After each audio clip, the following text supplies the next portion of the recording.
in Canvas. Come on. Okay. Well, feel free to contribute and ask questions then. Ready to go? Ready to go. Hi, everybody. I'm Duncan Carlsmith, I'm a professor of physics. I'm also a member of the committee that chose to talk to the audience response system with the goal of having a uniform system with a price break in modern technology. How many of you have used Duncan? So it's a sales job. So this is the top out website.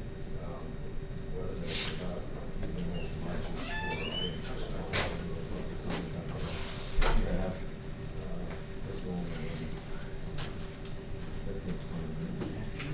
so, kind of the gestation of this, a lot of the instigation for using audience response actually comes from my discipline. Clickers that were invented by chemists now are the company. Hey, Duncan, can you just make sure you talk a little louder? Oh, yeah. Sorry. I can try, yeah. Thank you. Sorry, I can't hear in the back. You should move up. Right. Anyway, lectures aren't just boring, they're effective too. This is a fairly recent article and a view of what a large lecture looks like. And we have large lectures here and have to deal with this kind of issue. A lot of reasons for having large lectures in terms of getting people together and bandwidth and so on. Audience response systems kind of improve the lecture experience for students. What do? Well, you can broadcast digital resources and learning activities to students directly to their personal devices while they're sitting there in a large lecture. You can use back and forth to capture their attention, manage their immediate reactions, and provide real-time feedback, guide instruction.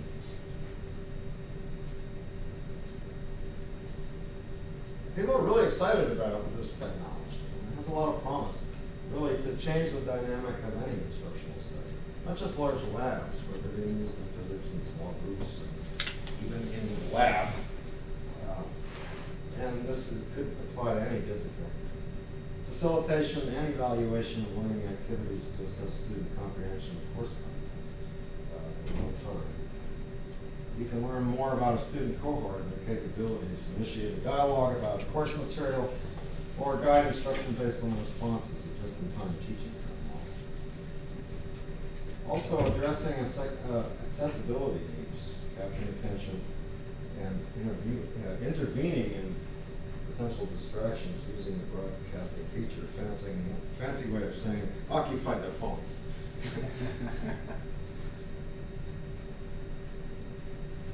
Around campus, I've seen a lot of conservative responses to adopting something like this. Allow students to have their mobile phones in class. I mean, many professors here at UW do not do that. They expressly prohibit the use of mobile phones in classes. Now, why would you do it? Well, physics education research, which is now a discipline which investigates high statistics, whether an audience response system improves student learning or not, actually has a lot of scientific data that shows audience response systems are effective in maintaining active engagement in small and large classes and improving learning in order of sigma as measured by standard metrics, actually. Every student, and this is really true now, has a smartphone. And in my view, there are adults and should be treated like adults. Would you ban pencils because a student might doodle with them, but they might also take notes with them? Would you ban distracting styles of dress? A cell phone is a part of a student. I think it's not allowing them to use their phones is a bad thing. I actually encourage students to Google things and preview slides. What I'm presenting, to me, that represents engagement. That's what I do. I go to a conference, I download the person's slides and read along. Or questions come to mind and I find out answers using my phone. And you may do that yourself. And if you aren't doing it, why not? And down at the bottom, if you worry about students getting on Facebook, maybe the problem is your teacher Why are they on Facebook and not paying attention to you? Problem may be you, the way you're teaching. So it's my response to some of that conservatism. All right, so now let's go through kind of the setup. So what do you have? You have a web-based platform that's accessed by the instructor. There's a creation account step and a course session at the, in this case, Top Hat website. The instructor can upload accepted file types, including PowerPoint, and format a whole presentation with quiz questions, poll questions, videos, virtual field trips, and so on and so forth in the website. Or, and this is what I do, you can use a floating toolbar which just floats over your existing presentations, resources, question prompts, and stuff, and that's the model I use. In the presentation mode, you use a lecture podium or your personal device or whatever. An instructor can log in and launch the session, participate during a session. Student must register for an account, join the class via the designated class code or web link, and then respond. So I use the floating toolbar, and I'll show you. It's easier for me to broadcast content and interactive learning activities to student devices in real time. I include questions and answers also in my keynote slides, like I'm showing you now, so that when they review the slides, which is something they have to do for credit, they have the answers there. And it's all about let me just get this one. So this is what it looks like for me, and kind of what it looks like for students when they're in class with me. They'll be looking at a big projector with, a keynote slide like this. And then there's this little floating toolbar that'll sit here on the screen, which I can open and close. This is a floating window which it'll float above anything, whether it's a browser showing a YouTube video or whatever it is. And you can pop it open. If you click on this, it will take attendance. And I require attendance in my classes, and so it'll take 2 seconds or 30 seconds to take attendance. Students like having attendance taken. And this warms them up and gets them to get out their mobile devices and they get warmed up. If they were late or something, they write something and ask to be recorded. They want to have suiting up and showing up. Then on their device and their phone, this could be their phone, this could be a tablet, this could be whatever device they're carrying. They'll be prompted with multiple choice questions or other types of things. In fact, I can kind of show you here how this goes. Let me just escape out of that. And be like a student.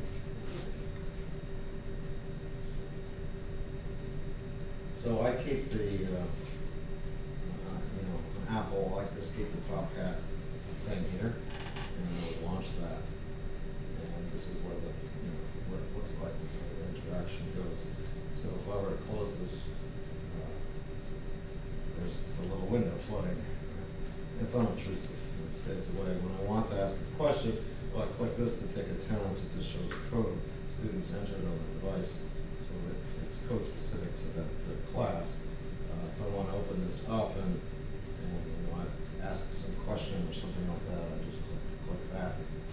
John, you have a question? Does it float over the presentation mode as well, or Yes. just the window? Awesome. Yeah, I'll leave it on, you can see it when I go to switch to the next slide. Right, so, what I would do here, open this up, and this would then be what the student would see on their device and also on the main screen. They get to see everything, both locally and far away. Sometimes the main screen is pretty far away. This is a particular thing I use a lot at the beginning of every class. I ask students for basically any question. So I'll say a little more about that. So they'd be seeing this as a timer going. There were some students responding. I think this is an old thing, so close that out and then just minimize this and go back to my presentation. That's how fast it goes to go in. Yes. So, sorry, are you presenting through Keynote or are these presented through Top Hat as well? Your presentation? As I said, I'm presenting through Keynote. I don't upload to Top Hat. You can make this also seamless at Top Hat. So those questions don't need to be embedded within the presentation? You just- Correct, that's what I'm showing you. I keep them all separate. And that's because you're using the app. I've been using it through a browser, but I like this a lot better. Oh, yeah. Yeah. Right, yeah. You can do all this through a browser too. Yeah. I just have this little floaty thing, it's very handy, just Oh, I like I love showed that. you. Yeah. And this now, what I'm showing you is a slide of, right. So just to kind of show you, this is, so if I were to open up in the browser what Top Hat looks like, and there's a site you can go to manage everything. You know, it has a place you create content, it has a grade book, it has Right. information about student performance, and a marketplace. How do you create content? You hit this create button, you get your choice of question, discussion, upload slides if you want, you can upload your PowerPoints, files, pages, even folders and stuff. And I'll point this out, marketplace is a whole pre-made set of questions on many disciplines. And so in principle, you can just grab those if you don't make your own. Many on physics, actually, and they're all free. If you want to create some, Top Hat will pay for them. Yes. Another thing to keep in mind, Top Hat is actually right now working on developing deep linking in Canvas so that you can do something where literally the students never have to leave Canvas while accessing your Top Hat content. Yeah, what I'm not showing, I won't go into here, but you can administer quizzes and tests, you can have delayed scheduling of them, so you can give them a homework that's due at midnight, all through Top Hat. So they're basically trying to take over the LMS business. That's Yeah. the business model. But let me go on. And one word of caution there, this marketplace, and they also have a new content creation platform and some other new features that they just rolled out this summer. Our campus, we're actually asking people not to get too much into new features because they impinge on some of our other centrally supported technologies, but to focus on the student response system part of it. To Duncan's point, they do seem to, they say we're not a learning management system, but they seem to be making all of the features of the learning management well, system. More power to them. So what can you do? You can, this is where you create questions and you can deploy them in folders and stuff. Each question can have a separate codable credit for participation or for being correct. My default is a half a point for credit and half a point for correct, unless there really is no correct answer, which is just participation. So here's a question, and it concerns center mass of the sun and the earth, and this is a multiple choice question, and you see you get a histogram of student responses. This appears after you close out the question. This is just a look at the grade book. If you look into the grade book, you can drill into any question. And this is the credits that are assigned. Here's one on participation. This is overall class participation and score. And you can drill in further to see what each answer was, how often each answer was used and things of that sort. All the response data from the students kept, but it's kept at Top Hat. You want to figure out what that student said about that question, you can go find an answer. It's all there. You can also export it if you want to do an analysis of that. And yeah, so you drill into details to get individual responses if you want to do it. So features I like. As I said, you can assign points for correctness and participation flexibly. I make it count, and I recommend this. Actually, I recommend anything you ask them to do, you make it count. Otherwise, you're telling them it doesn't count, and they aren't going to do it, because they're busy people. So I make everything I do count, including participating in audience response. And my students seem to like that. One of the reasons I advocated for this product is it supports LaTeX, which is a way to write mathematics and physics and math. That's really important. So you can see, for example, I'm writing a question here, and I can write an interval sign. Also, the students can respond in LaTeX and use that. So I can ask a student for an analytic result, and they can give it to me. This response. This is kind of fun. Students can share drawings. So they can doodle, but let's ask them to doodle effectively. And here's a question. I asked them to give me a Feynman diagram. It's a physicsy thing about elementary particle physics describing process of electron scattering, producing photons through Ramschall, it's called. And this is a correct diagram, and you can get some funny answers too. But you can do all students can do all this. This is nice. It's hard to draw very well on an iPhone, on a mobile phone, right? But on an iPad, actually, you can do it. You can embed, videos in this, and you can do an interactive kind of laboratory where students are given a video and then asked to make some measurements on it, and then answer questions and talk out that way about their results. So it's like starting to blend laboratory and large class meeting. That's kind of right now, the syncing goes as follows. So there is LMS integration, but it's not automatic. So what you have to do is you open up your settings for your course, and there's a little button you push, sync. And in about 10 seconds it's done. Over in your Canvas gradebook on your class, it automatically creates columns, both one for attendance and one for the scores on correctness and participation. And just done. And how do you get to that? Top hat? Top hat, yeah. You go use your browser, you go to the top right side of your class, the screen I was showing you before, there's a settings button for your Okay. class.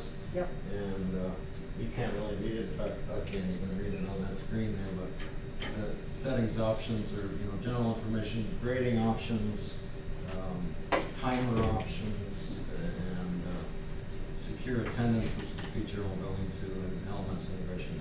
Okay, thanks. Have you ever had any issues with your sync with Canvas? Top Hat, Canvas sync? No.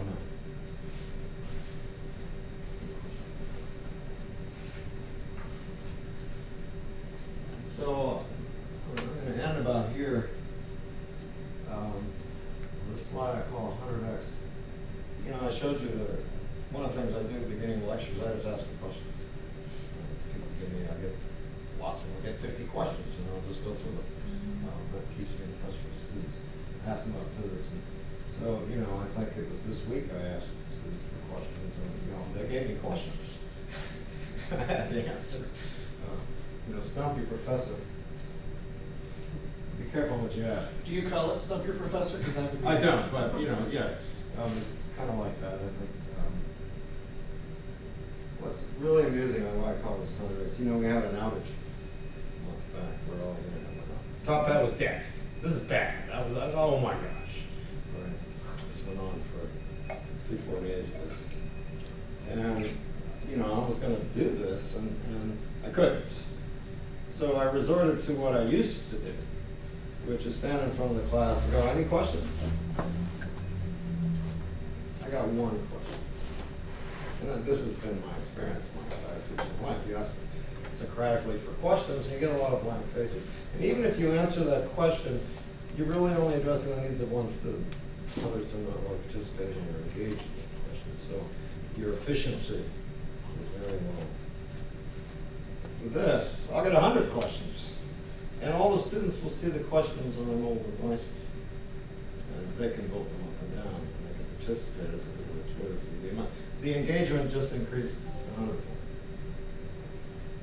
In this class, it's 70-fold, but if this is a 900-student class, it would be 900-fold. An entrepreneur like Elon Musk says something's important if it's like 100x. 10x is good. This is 100x improvements just there. Quantify. Thanks for listening.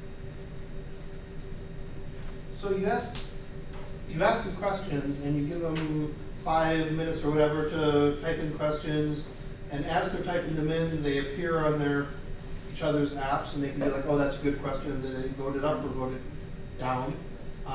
They actually, when the polling is finished, then they get to see them. Okay. So first they get a chance to type in their own question, then they get a chance to see everybody else's and sort of vote which one's most important. Yeah, And those can be anonymous or they can be with names. it can be either. That's Okay. the choice. And that way you can say, oh, I've got 50 people who voted this one up. This must be an important thing. So I think for- people are shy, and the reason this big change is, you know, it's socially awkward to voice something or stand up and voice something in a large crowd for anybody. It's not necessarily being anonymous, but I don't know. I think I get it. And here, a student can take the time to reflect, compose their question in words, and go ahead and put it up there. And what I find is the students like beg for this. They're like, can we have questions every time? They really like it. Yes. Anecdotally, have you noticed an uptick in engagement from your students from using a student response system? Yeah, I have. You can't not notice. Some people in active learning, that all they do is this. All I'm going to do is ask active learning and get any questions, no lecture. I don't do that. I have a mix of information on my learning goals where I interleave, so I get 3 or 4 questions. And I find I get pretty high participation. The other thing is my attendance. This comes from asking for attendance, but being able to ask for attendance. And you know, attendance that used to just die off with a semester, I get very high attendance. So that's a part of giving them points for showing, giving them credit for getting out of bed and showing up, and then for participating.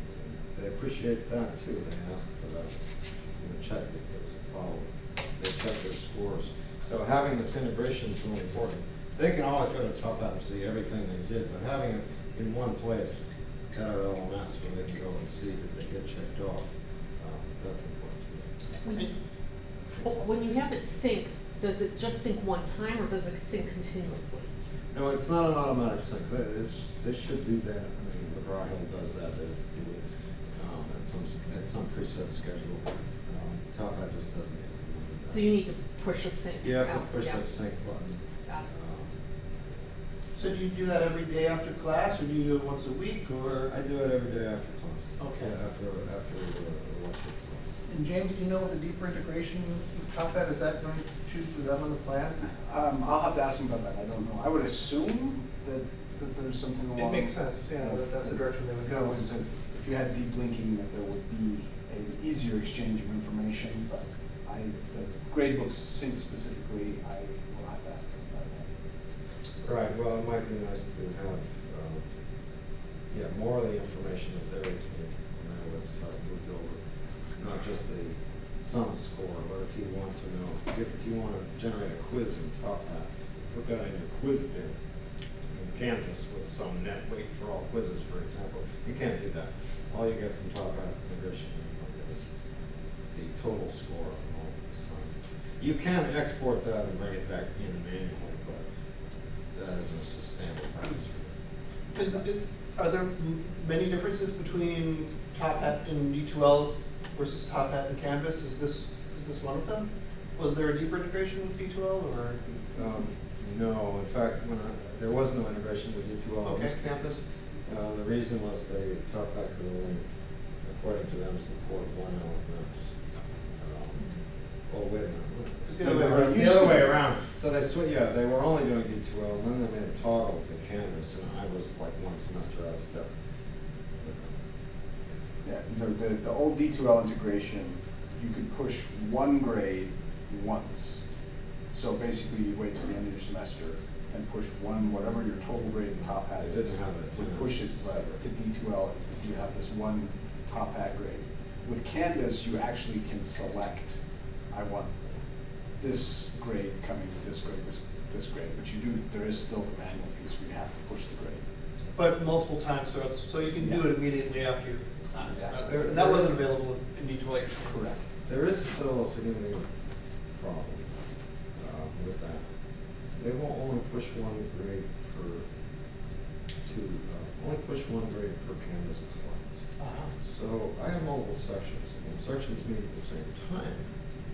And that's inevitable if you have very large classes. Then you have 2 classes running simultaneously, 2 meetings running simultaneously.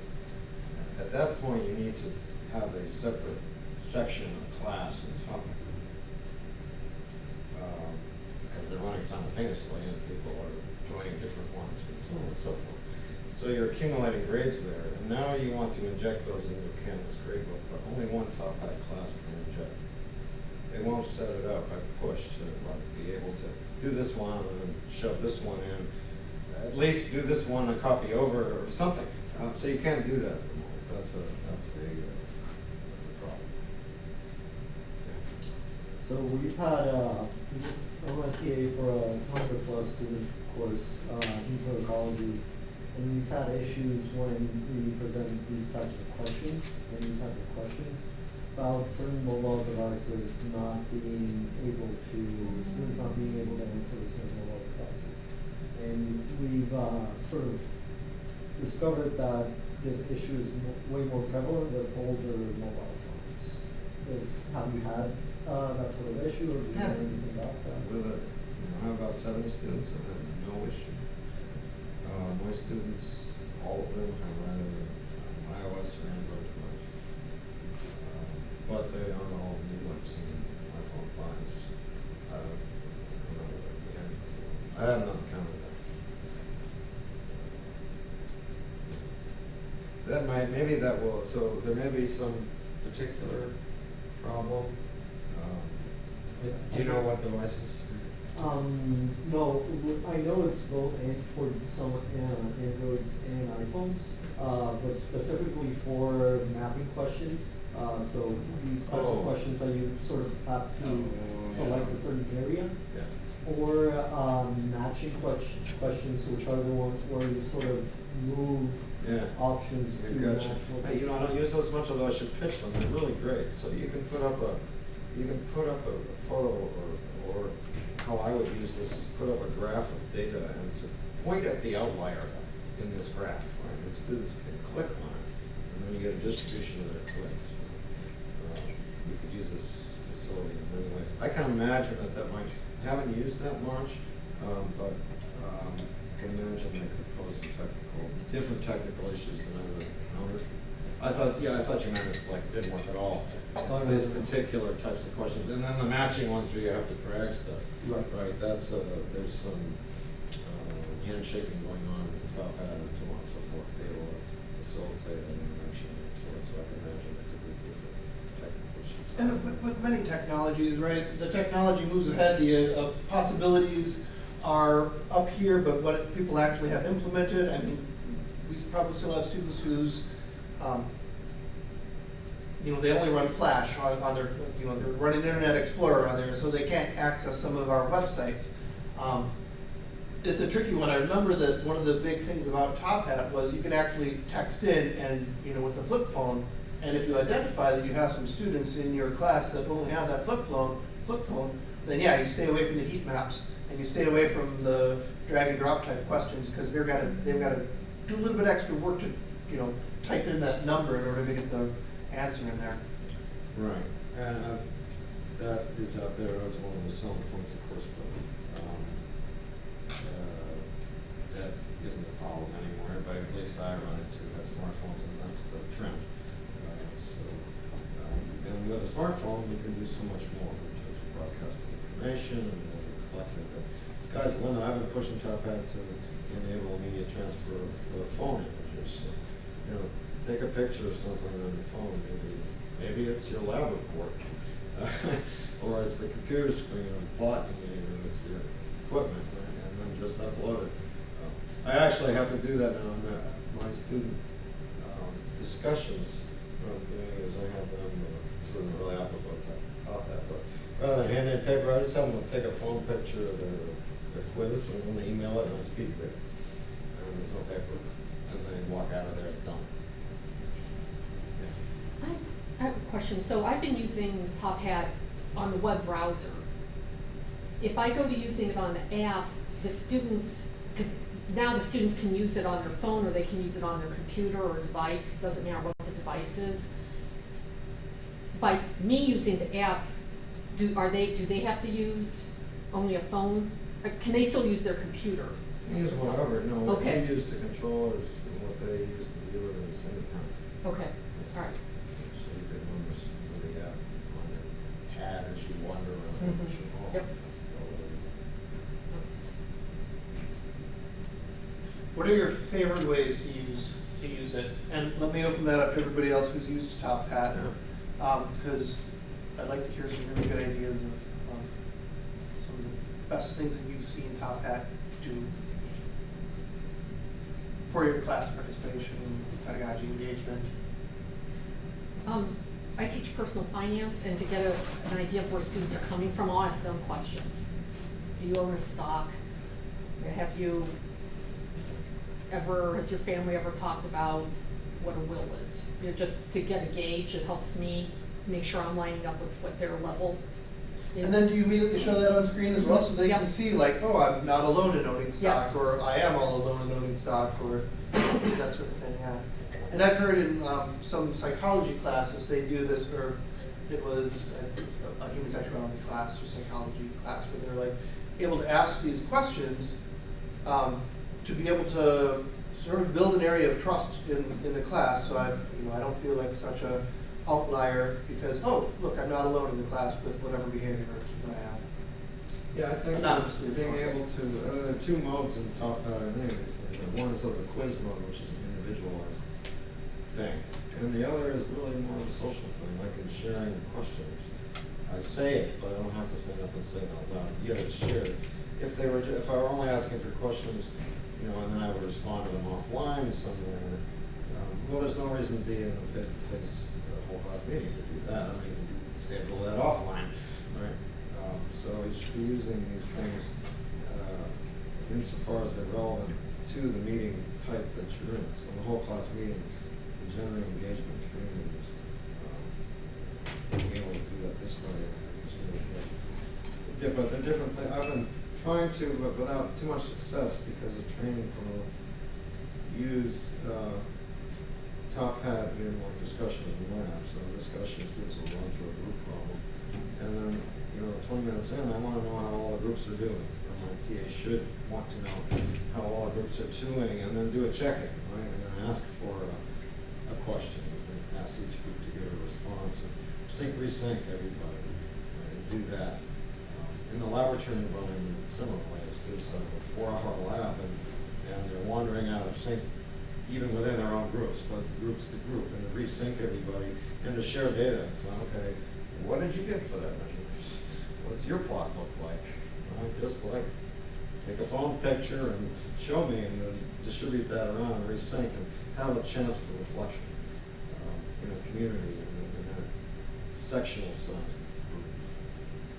Do you always answer everything in class, or are there some times when you're like, oh, we've got a lot of really good questions here and we only have 5 minutes left, so I'm going to answer the first 5 here, but then the rest offline? Yeah, Or yeah, later on I online? do some of that. I do Okay. some of that. Although I try to get through 30 of these in about 5 minutes. Oh, wow. So that's kind of fun. It's sort of like a game show. It's like, yes, no, hate that. Yeah, right, whatever.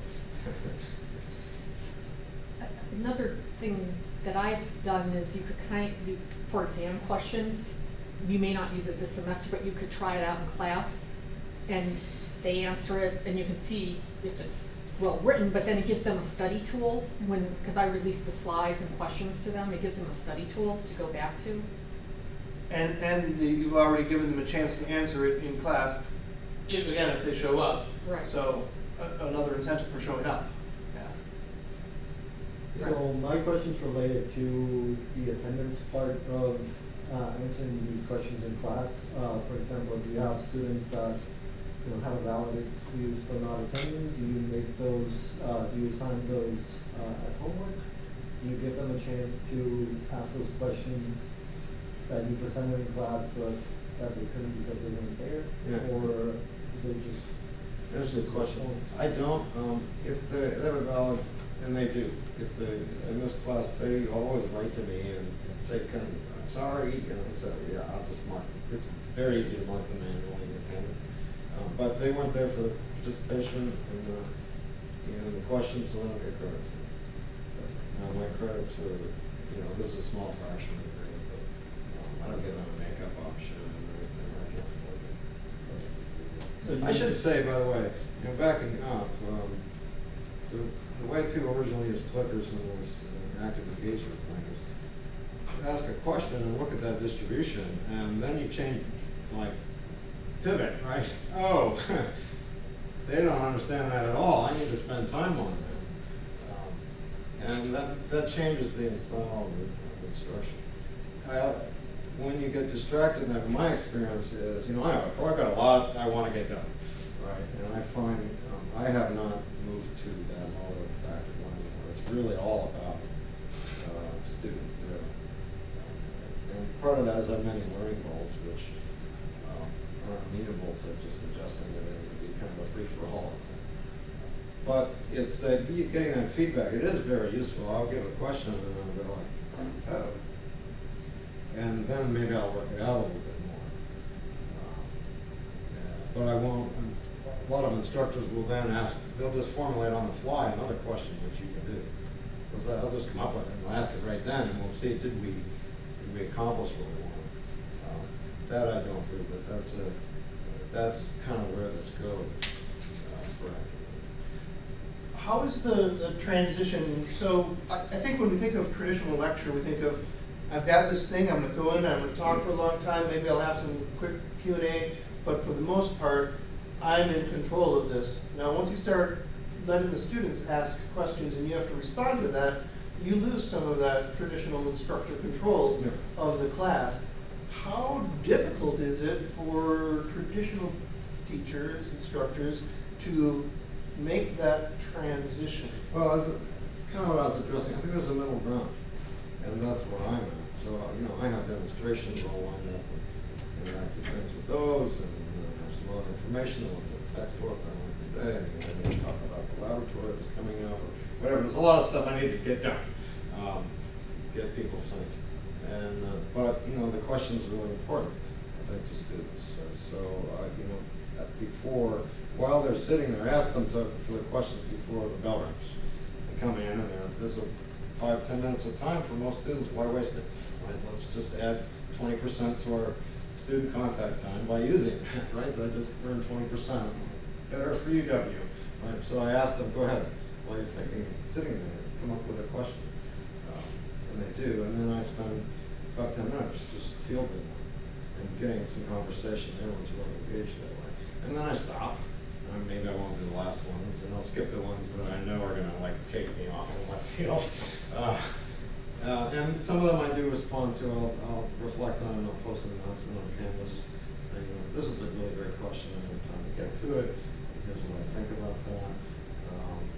We could push that off on Piazza, which I also use for an extended discussion or something like that. That's how I use it. And then during the time, then every maybe 15-20 minutes, I'll do the top back question. And I put a little, this is shown here, the way I do this, I put a little top hat monocle icon on my slide. And I say, when you see that, get out your phone, right? Because the question is coming. And so that clues them in. They got their phone out, and they power it up. It's still already in attendance, so that it's already occupied their phone. By the way, if you try this, it's really, you don't want to be switching apps all the time. So once you get the top hat occupying their phone, they're going to be using their phone for Facebook or whatever they're doing. They'll also have their laptop. So their phone's occupied. But they know to power it up. And then I'll give them the question on the screen. I'll give them time to think about it. Get in the groups. They're all signed little groups. And think about the answer. Instead of immediately setting that timer, going, okay, now you got to get it done. So I give them time to think and reflect and discuss. Yeah. And then I'll energize the question over the devices and then give them time to enter it. That's how it works. That's a good idea. Have you ever used this open question capability for just open Q&A throughout your lecture? So you can see if they have a question rather than have them raise their hand.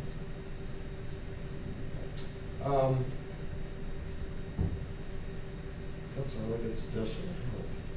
And I'm not quite sure how I would do it with the format I have. I would have to see, I minimize they put there in this little box over here while I'm doing my thing. So I would have to pop that up and review and see what. So my TAs have done that. So what they do in the lab is they just launch discussion. So the TA lists the top hats. It's just every discussion. So it just opens up a random thing. but they aren't trying to, they're sitting there, you know, they can just have that open and see stuff come in. In the large class meeting, whole class meeting context, the way I'm doing it, I don't know how I'm gonna do it. I would need a separate Like screen. our instructor usually has us monitor those, from the room. So I could we do have- that, I could just use a pad over here. Right at the two devices, and I could watch those. Yeah, So- we found we get a lot more questions about course material that way than having people, you know, in an auditorium style class raise their hand. Right, you know, and that's hard, socially it's hard, and plus, you know, your questions come to mind, and, you know, the opportunity isn't there, and the class has moved on, and, you know, poof, right, but to be able to do, that's a really good idea, I'll try that. This is a live back channel chat basically that goes on, Yeah. that they can do through. Yeah, that's a great Yeah, thing. and we, either the TAs can, if it's a simple question, the TAs can answer them, or if it's something that would require the instructor, we just either, you know. Flag down the instructor and Yeah, say, hey, we've got a really good question here that, Exactly. Yeah, that's a really great suggestion. The Google Slides Q&A feature is pretty neat for that.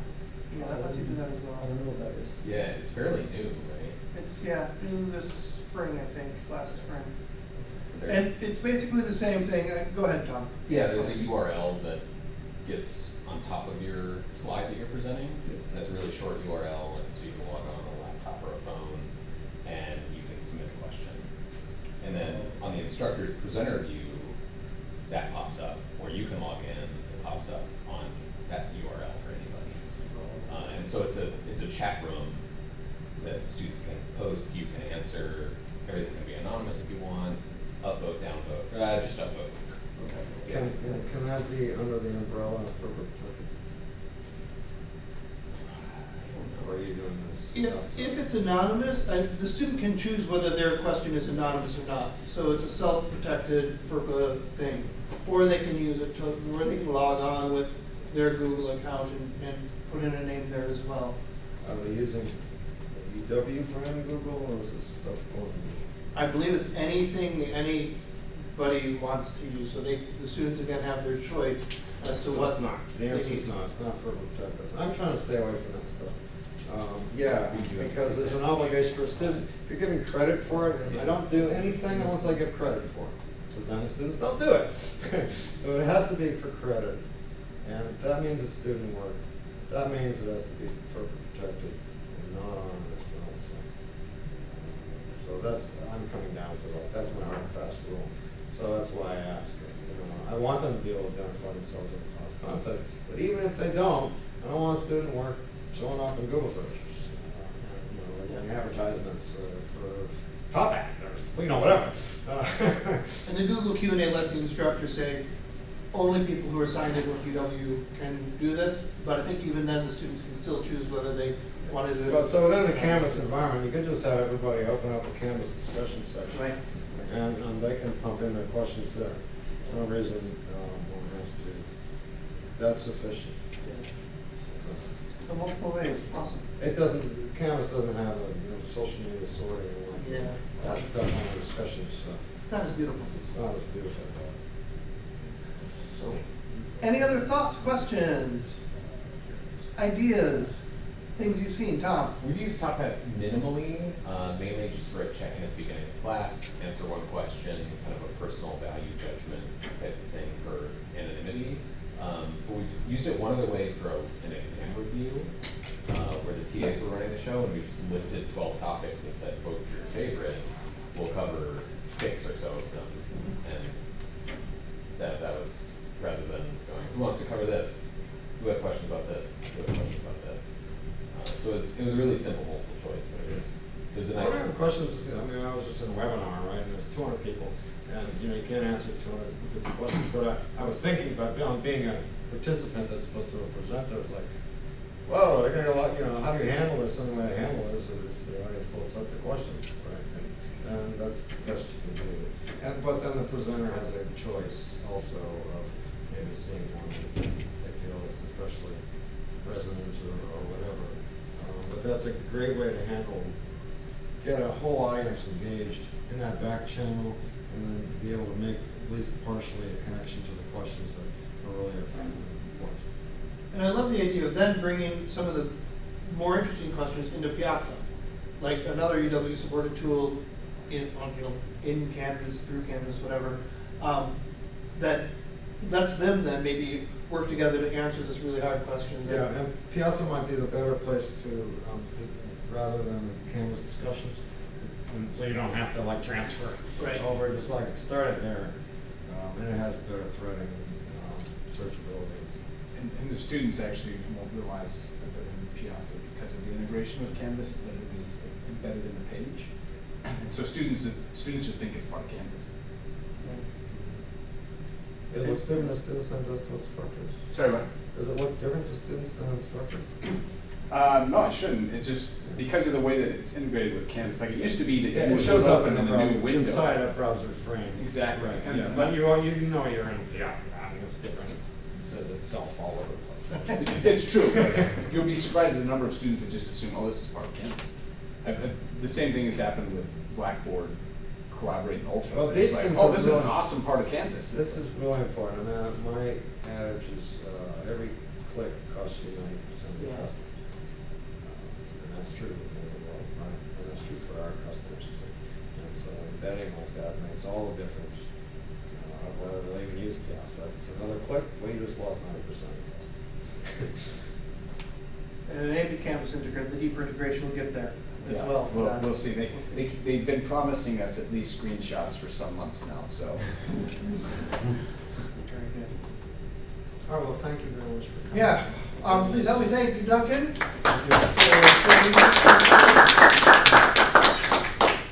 And please take a moment and fill out that green evaluation for us. Again, we use that to make these things better. Yeah, if any of you have any questions or discussion for me, then one on camera or whatever.